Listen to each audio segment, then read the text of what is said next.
2012 সালের 16 ডিসেম্বর রাতে দিল্লিতে চলন্ত বাসে 23 বছরের তরুণীকে গণধর্ষণ করে 4 জন। নগ্ন অবস্থায় বাস থেকেই ছুঁড়ে ফেলা হয় তাকে। ওই ঘটনায় নিহত তরুণী নির্ভয়া নামে পরিচিত পায়। ক্ষোভে ফেটে পড়ে ভারত জুড়ে। চাঞ্চল্যকর সেই মামলায় ভারতে বদলে যায় ধর্ষণের সংজ্ঞা ও শাস্তিও। ফাঁসি কার্যকর হয় অভিযুক্ত 4 জনের। সেই ঘটনার পর ভারতে ধর্ষণের চিত্রটা যে শূন্যের কোটায় নেমে এসেছে তা নয়, বন্ধ হয়নি ধর্ষণ। দেশটির বিভিন্ন জরিপে দেখা গেছে নির্ভয়া হত্যাকাণ্ডের পর আইন কঠোর হলেও বড় পরিবর্তন আসেনি। 2002 সালে গুজরাটে দাঙ্গার সময় গণধর্ষণের শিকার এক মুসলিম নারীর পাশে দাঁড়িয়েছিলেন এই আইনজীবী। তার মতে অপরাধীদের কঠোর শাস্তি ছাড়া বিকল্প পথ নেই।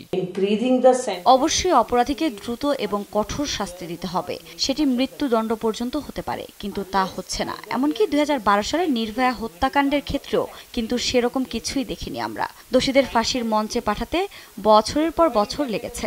আমাদের প্রতিশ্রুতি দিতে হবে আমাদের সমাজ এবং নারীদের সঙ্গে এমন ঘটবে না। দ্রুততম উপায়ে অপরাধীদের শাস্তি দিতে হবে। ভারতের ন্যাশনাল ক্রাইম রেকর্ডস ব্যুরো NCRBর পরিসংখ্যান বলছে 2012 সালেই ভারতে 25,000 ধর্ষণের ঘটনা রেকর্ড হয় পুলিশের খাতায়। 2016তে হয়েছে 39,000 নারী। 2020 সালে করোনা মহামারীর বছরে 30,000 ধর্ষিত হয় ভারতে।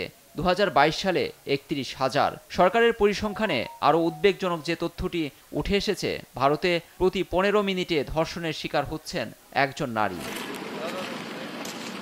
ধর্ষণের শাস্তি কঠোর হলেও কেন লাগাম টানতে পারছেন না নরেন্দ্র মোদী সরকার, সে প্রশ্ন এখন সর্বত্র।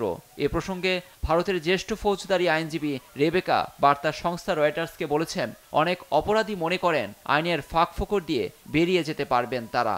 আইনকে ভয় না পাওয়াকে অন্যতম কারণ দাঁড় করিয়েছেন তিনি।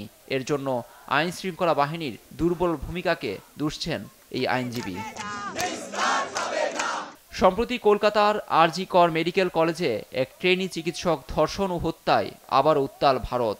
এমন ঘটনার পুনরাবৃত্তি এবং কঠোর আইনের দাবিতে রাজপথে সর্বস্তরের মানুষ। এতে যোগ দিয়ে অপরাধীদের চিহ্নিত করে ফাঁসির আওতায় আনা গেলে দৃষ্টান্ত হয়ে থাকবে বলে মনে করেন মুখ্যমন্ত্রী মমতা বন্দ্যোপাধ্যায়। ঘরে বাইরে নারীদের নিরাপত্তা দিতে প্রধানমন্ত্রী মোদী বারবার ব্যর্থ হচ্ছেন বলেও তার অভিযোগ। লুৎফর কবির, নিউজ ডেস্ক, দেশ টিভি।